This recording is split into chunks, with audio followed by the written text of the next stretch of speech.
Assalamualaikum warahmatullahi wabarakatuh. Saya Dayang Perwira dari Program Studi Pendidikan Sejarah Mahasiswa Universitas Indraprasta PGRI kelas R8A. Di sini saya akan membahas materi konsep bumi untuk memenuhi salah satu tugas mata kuliah ilmu kealaman dasar. Baik, mari kita lanjut.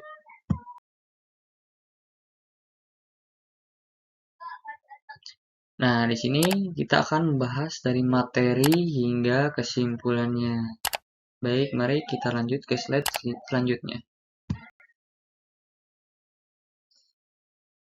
Nah, di sini kita akan membahas materi yang pertama itu struktur dan komponen bumi, yang kedua ada teori pembentukan bumi, dan yang ketiga ada teori awal kehidupan, dan yang terakhir ada periode zaman. Baik, mari kita lanjut slide berikutnya. Nah, apa sih itu bumi? Jadi, bumi itu merupakan planet ketiga dari matahari dalam sistem tata surya.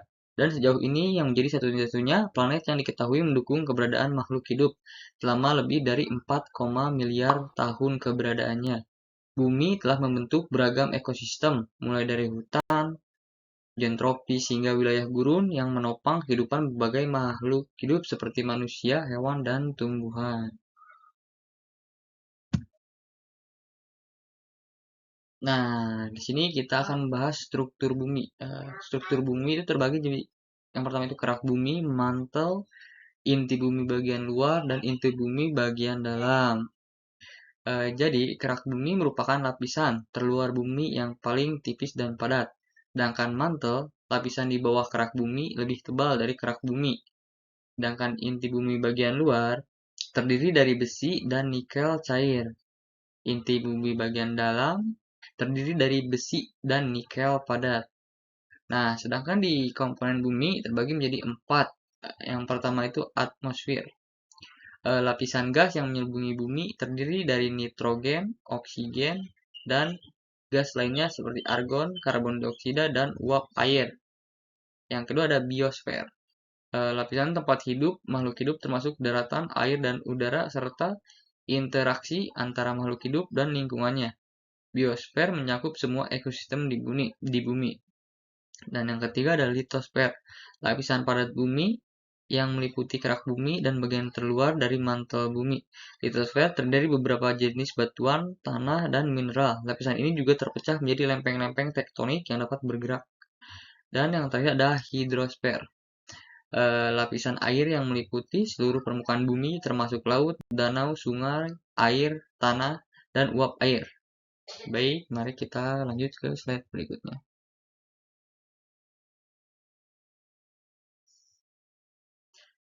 Di sini saya akan langsung bahas teori pembentukan bumi. Yang pertama itu ada teori nebula yang dikemukakan oleh Immanuel Kant dan Pierre-Simon Laplace. Jadi, tata surya termasuk bumi terbentuk dari awan gas dan debu raksasa sekitar 4,6 miliar tahun lalu. Sedangkan teori pasang surut yang dikemukakan oleh James Jesse dan Harold Jeffreys. Bintang mendekati matahari menyebabkan tonjolan gas membentuk planet bumi terbentuk dari gas yang tertarik tersebut.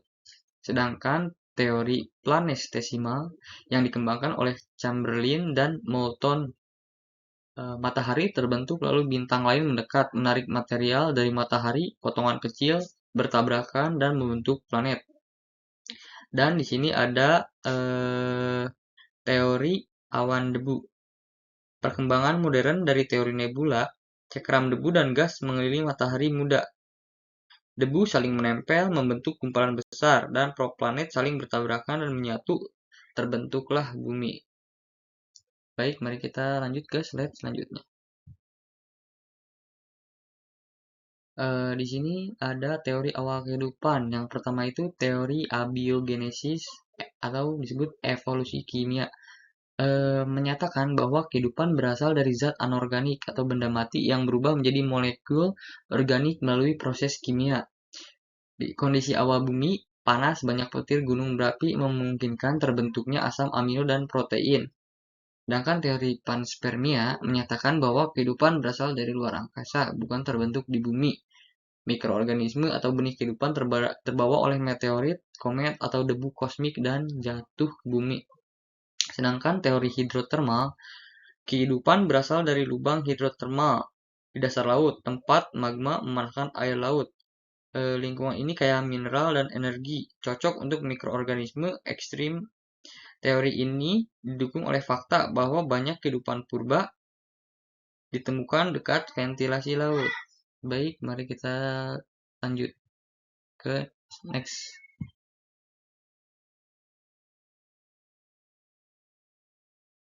Di sini ada teori RNA World menyatakan bahwa RNA adalah molekul kehidupan pertama, bukan DNA. RNA bisa menyimpan informasi genetik dan mengandalkan diri sendiri. Molekul RNA kemudian berkembang menjadi bentuk kehidupan sederhana.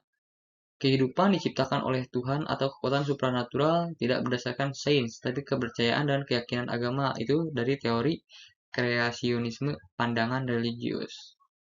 Jadi kita next ke slide berikutnya. Di sini ada periode zaman. Periode zaman terbagi menjadi beberapa bagian. Pertama itu masa Azoikum. Bumi baru terbentuk, masih berupa bola panas, pijar, tidak ada kehidupan karena suhu sangat ekstrim. Terbentuk kerak bumi dan atmosfer awal itu pada masa-masa Azoikum. Di sini pada masa Arkaikum, suhu mulai turun, terbentuk lautan, muncul kehidupan pertama organisme bersel satu, prokaryotik. Atmosfer belum mengandung oksigen bebas pada masa Azoikum.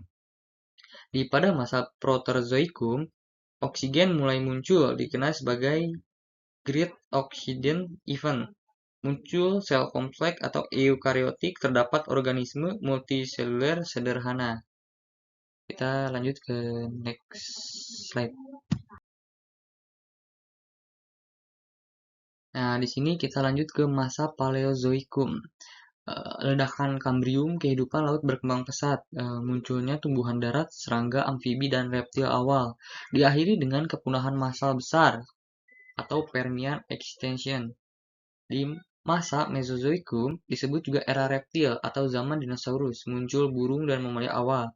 Terjadinya kepunahan massal di akhir masa ini, asteroid menabrak bumi. Pada masa Kenozoikum disebut zaman mamalia, muncul primata manusia purba, dan akhirnya manusia modern.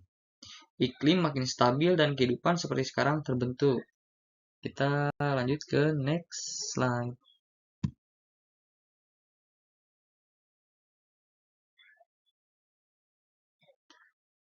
Jadi, kesimpulannya, Bumi menempati posisi ketiga dari matahari dan menjadi satu-satunya planet yang diketahui mendukung kehidupan, berkat struktur internalnya yang berlapis meliputi kerak, mantel, dan inti serta keberadaan sistem utama seperti litosfer, atmosfer, hidrosfer, dan biosfer yang saling menunjang.